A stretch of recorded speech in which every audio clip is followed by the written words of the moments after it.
Well, that's what's left of the old war room. It's getting a facelift. Yeah, probably gonna miss it. Well, I finished painting. The war room's gone. I have just some small remnants of it. So I've turned it into my railroad room. It's a start anyway. So I'll show you a little bit. So I started with purchasing some ads out of magazines. These ads go back to the 1940s, 1945. 1945 is where the center one starts, and they go up to 1952. And I'll see if I can hold the camera so you can see a better picture of them.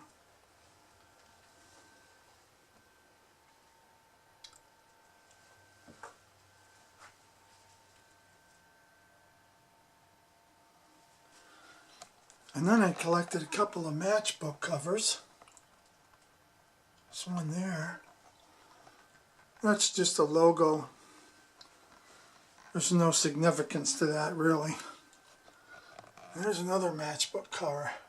That's probably my favorite because it represents the era that my N-scale railroad's going to be. I'm going to try and do the 1950s.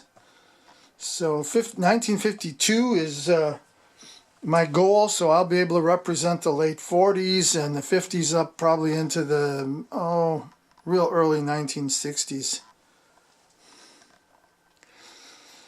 So I had this big desk. I'll show you the carpet. You can see the imprint where the desk was to this room if I back up a little bit. So it was in the way of everything. So I cut this desk up, and that's part of it right there. And then there's a drawer here, and that's going to be incorporated underneath my layout top, so I can still get into them. And then this box here will go out in the barn. That's my that's our tent for reenacting. And then I have some storage boxes there with some things. This painting naturally will be moved out of here. I'm still working in here a little bit. Here's another thing that I found at a show. It's a train schedule, so I thought that was pretty cool. Nothing here's been real expensive, so. And I had a lot of stuff in the auction, so. But I'm going to put the layout on this wall. It'll be on this wall here. And it'll run around that wall, that's 10 feet, and it'll come up this wall 8 feet.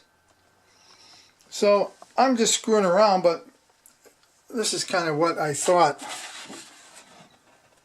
I would be making.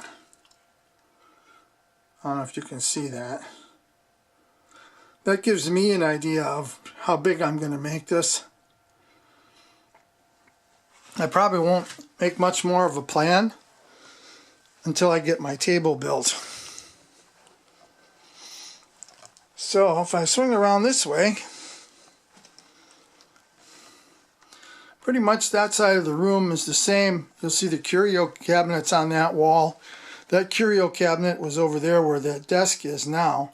That desk is part of the old desk that I took the power saw to, and I repurposed it so it was smaller and could fit it in that corner. And then the shelves above that were part of that desk too, and I cut those up in order to put those on the wall. You can see the remnants of my war room. I have a copy of a painting of the 3rd Minnesota. And if I went down my curio cabinet, you'll see on the top I have my lanterns and my hardy hat. This next shelf is my head collection. Yeah, these are all the heads and things that my kids made when they were little. So, you know, they're like 40 years old. This is my World War II collection. This is all about my father, who was a World War II vet. This is my 3rd Minnesota collection and my reenacting. This one here represents my carpentry and the things I did as a reenactor. And on the bottom, that's my son. Bless his heart. He's no longer with us. So I just wanted to start at the beginning, and starting in the beginning is getting this room ready. And now I have it ready. So I'm ready for the next step.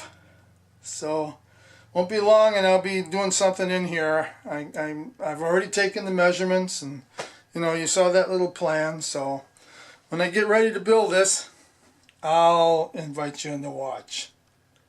Anyway, I'm going to go out and make some more videos. I'll catch you later.